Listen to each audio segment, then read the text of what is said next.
Bonjour, je suis Romain, le VP représentation de la clé. C'est moi qui ai publié le sondage que vous avez vu passer sur vos murs de promo la semaine dernière. Vous avez été nombreux à me faire des remarques et je vous en remercie. Je vais donc y répondre dans cette petite vidéo. Alors, la première remarque, les remarques que j'ai reçues assez nombreuses sont sur le fait que il manque de publications et de liens vers des articles sur la page Actu et Débat. Donc pour commencer, j'invite ceux qui n'y sont pas à rejoindre la page Actu et Débat, car effectivement sur les murs de promo il n'y a pas beaucoup de publications. Sur Actu et Débat, j'essaie d'en faire un peu plus souvent. Je n'ai aucun problème à faire plus de publications. Par contre, certaines risquent donc de se perdre dans le flux de publications, et c'est pour ça que j'en fais pas énormément, histoire que les publications intéressantes ne passent pas inaperçues. Pour ce qui est de partager des liens vers des articles, il y en a assez peu finalement en lien direct avec nos études. La plupart sont partagés assez rapidement sur Actu et Débat d'ailleurs. Vous êtes aussi nombreux à me demander plus d'images, de schémas et plus de visuels.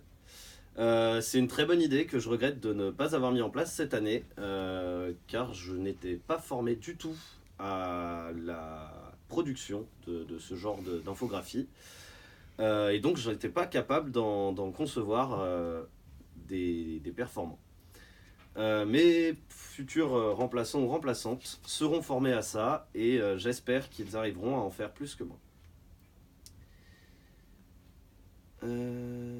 Alors, il y a une remarque qui dit que beaucoup de mots peuvent me paraître clairs, mais que vous ne les comprenez pas toujours. Pour ça, je suis d'accord que des fois, je peux devenir un peu technique dans mes publications sans même forcément m'en rendre compte. N'hésitez pas à m'envoyer des messages privés pour me demander ou même à commenter les publications. J'essaye de répondre au plus vite. Voilà. Ensuite, il y a certains qui me demandent de distribuer des choses, notamment à la corpo.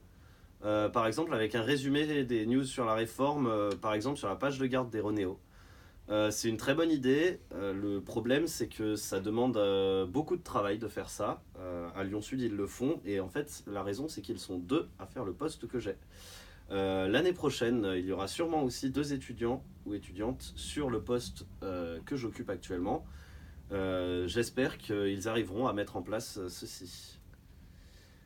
Et ensuite, pour ce qui est des posts, quelqu'un me suggère de faire un post final pour résumer les échanges des commentaires. Je n'y avais pas pensé, j'essaye de mettre ça en place dans le futur. Merci de cette remarque. Vous êtes nombreux aussi à me demander plus de sondages, ce avec quoi je suis d'accord. Le problème du sondage, c'est qu'il peut présenter des risques si la population interrogée n'est pas suffisamment informée. C'est d'ailleurs une remarque qui a été sortie dans le sondage. Peut-être organiser des votes, malgré que le vote mal informé risque d'être délétère. J'essaie donc d'expliquer au maximum les sujets d'actualité ainsi que les précédentes positions des étudiants. Mais effectivement, des sondages plus fréquents seront envisagés et je compte sur vous pour être toujours aussi nombreux à y répondre. Vous avez été plus de 500 à répondre à celui que j'avais fait passer sur les murs de promo. J'en suis très satisfait, merci beaucoup. Alors, il y a quelqu'un qui a fait la remarque disant qu'il se sent peu représenté par la NEMF car on ne lui a jamais demandé son avis sur quoi que ce soit jusque-là.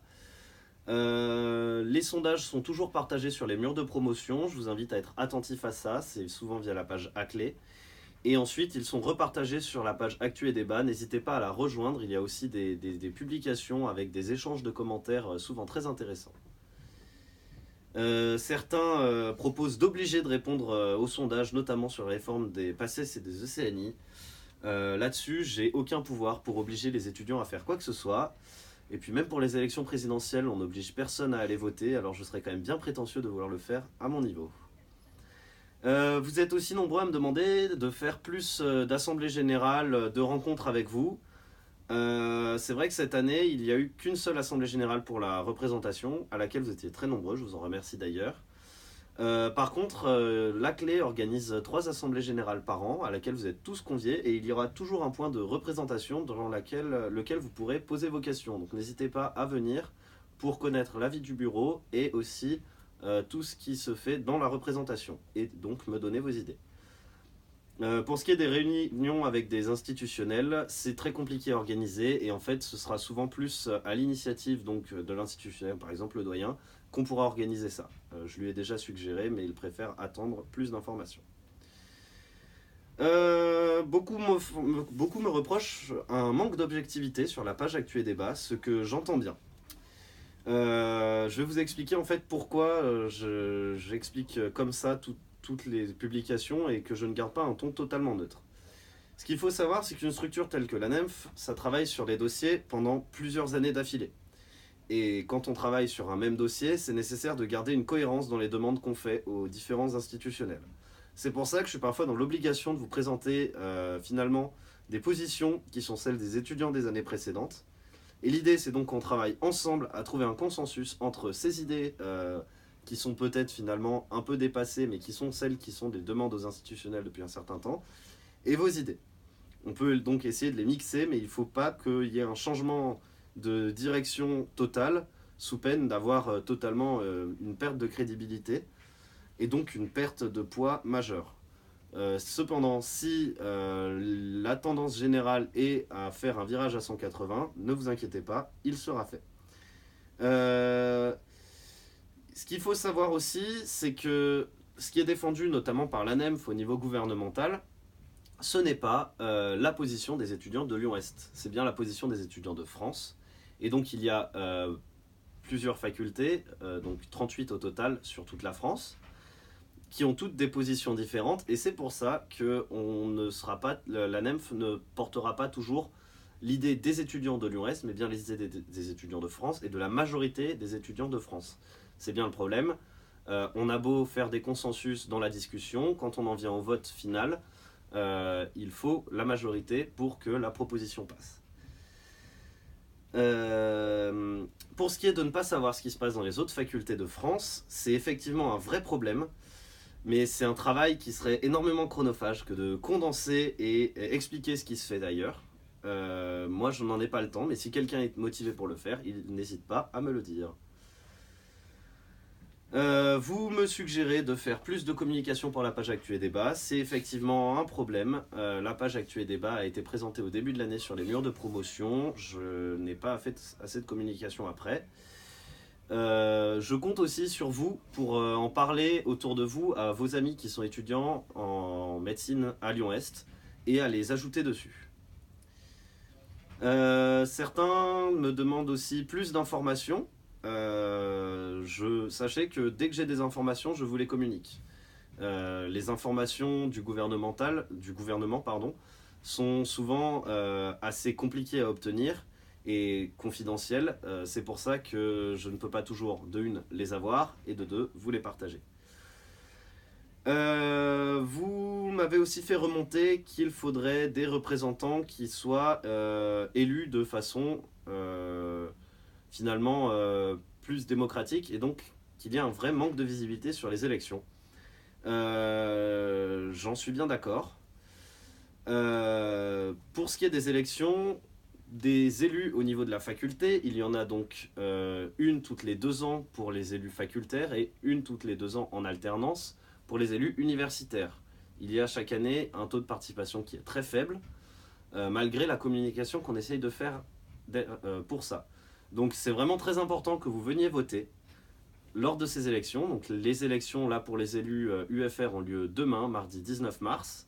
Je compte sur vous pour venir voter. À propos de l'élection du représentant des étudiants au niveau de la NEMF pour la partie association, donc la clé. Chaque année en juin est organisée l'AG de passation de la clé. Et c'est donc le moment de l'élection du bureau, dont fait partie l'EVP représentation. Vous êtes tous invités à cet AG-là et vous pouvez venir vous exprimer, donner votre avis. Donc n'hésitez pas à venir là. Sachez de plus que toutes vos remarques sont écoutées. Le problème vient aussi du peu que j'en ai. Il est compliqué de faire remonter les remarques que je n'ai pas. Donc n'hésitez pas à me contacter par message perso pour toutes vos questions. Et je suis aussi très présent à la faculté, où je peux vous rencontrer si vous le souhaitez. N'hésitez pas donc à m'envoyer un message. Je me permets aussi un petit rappel pour ceux qui pensent que la représentation c'est un job. Je n'invente rien, c'est écrit. Tous les étudiants qui s'engagent là-dedans sont des bénévoles. On fait les mêmes études que vous et on reste humain. On n'est donc pas infaillible et parfois il m'arrive même de travailler mes cours. C'est pour ça que je ne suis pas disponible à 100%. Voilà, et je m'en excuse d'ailleurs. Vous avez de nombreuses suggestions, donc les fiches dans les Ronéos, je vous en ai parlé précédemment. Certains me font remarquer que l'idée de la grève est bonne, mais qu'il faudrait organiser ça en juin. Une grève, malheureusement, en juin arriverait beaucoup trop tard pour les sujets contre lesquels on se bat actuellement. Et idem, vous me faites la remarque que les réformes, c'est compliqué d'en parler pendant l'année parce qu'on travaille et qu'il faudrait donc euh, en parler plus pendant les vacances. Les réformes se mettent en place pendant l'année. Pendant les vacances, les gouvernements, les ministères fonctionnent de façon un peu réduite. Et donc, c'est pas le moment où on va pouvoir mettre le plus de choses en place. Certains me suggèrent un petit résumé avant ou après les épreuves de la fac. CC et terminaux dès la P2 pour informer tout le monde et peut-être éveiller les consciences. Bon, pour commencer, c'est compliqué de demander ça aux doyens. Et ensuite, j'ai quand même peur que les gens se braquent et n'aient pas envie en fait d'écouter. Quand on a fini l'examen, la seule chose qu'on a envie de faire, c'est de sortir et d'aller profiter. Après, si c'est vraiment une envie générale, je peux essayer de l'organiser avec grand plaisir. Vous demandez à ce que l'ANEMF fasse un bulletin semestriel des projets de loi et des propositions faites aux divers sujets. Son site est très complet pour ça, je vous invite à aller le consulter. Vous recherchez ANEMF dans Google et c'est le premier lien. Il publie des articles très fréquemment pour nous informer sur nos études, sur les lois, sur nos perspectives professionnelles. Je vous invite à aller le regarder. Vous proposez d'organiser des rencontres avec des étudiants de différents niveaux et la ministre de la Santé par exemple. Sachez que c'est extrêmement compliqué, c'est pour ça que ça ne se fait pas, mais que les étudiants qui sont élus donc, au niveau de la représentation font remonter vos remarques aux étudiants de l'ANEMF et eux sont en lien direct avec les ministères et notamment avec les conseillers des différents ministres. Vous me suggérez aussi de faire des réunions obligatoires pour forcer les gens à s'informer et pas juste critiquer. Vous êtes tous étudiants comme moi et vous savez tous très bien qu'une réunion obligatoire, personne n'y va et qu'on est marge pour ses potes. Je veux bien le faire, mais dans ce cas-là, jouez le jeu et venez. Ensuite, il y en a qui s'interrogent sur l'intérêt de faire grève après l'acceptation de l'amendement et me demandent pourquoi on ne le ferait pas avant. Ce qu'il faut savoir, c'est qu'on n'est donc pas opposé à la loi, mais bien à ces amendements qui risquent de passer. L'idée est donc d'attendre de savoir si les amendements vont passer, en se mobilisant toutefois pour dénoncer ces derniers amendements. Et ensuite, on va, si les amendements passent, faire grève pour agir au niveau en fait, du vote du Sénat et du vote d'une commission qui va être mixte entre l'Assemblée et le Sénat, et qui votera les amendements définitifs à la loi. Et donc c'est à ce moment-là que la grève prendra de son utilité. Certains font remonter que l'ANEMF n'est pas légitime ni populaire auprès des étudiants. Je vais vous partager une infographie sur un sondage à propos de ce que pensent les étudiants de l'Ouest. Pour ça, je vous invite à aller voir. C'est vrai que vous êtes nombreux à me faire remarquer que dans votre groupe de potes, tout le monde est opposé aux idées qui sont véhiculées par vos représentants et par l'ANEMF. C'est vrai que c'est très problématique quand on fonctionne en fait finalement en vase clos. N'hésitez pas, je vais essayer de publier plus souvent les résultats des sondages, à les regarder pour comprendre quelle position moi je porte et pourquoi je les porte surtout. Voilà. Et une dernière chose, beaucoup me font remarquer que l'ANEMF manque de poids. Sachez que les actions menées dépendent en grande partie de la communication qui est faite derrière. Quand l'ANEMF dit tous les étudiants sont contre la coercition, ils sont prêts à se mobiliser et qu'il n'y a qu'une vingtaine d'étudiants qui se mobilisent, il y a un vrai problème de crédibilité. C'est pour ça qu'on compte sur vous. Le poids de l'ANEMF vient du fait qu'il est représentatif des étudiants et du nombre des étudiants que nous sommes. Donc n'hésitez pas à vous mobiliser en masse si les idées qui sont proposées ne vous plaisent pas. Voilà, je vous remercie d'avoir regardé cette vidéo. Si ce nouveau support vous a plu, n'hésitez pas à me le signaler. J'essaierai de le faire peut-être plus souvent. Et je vous souhaite une bonne journée. Au revoir.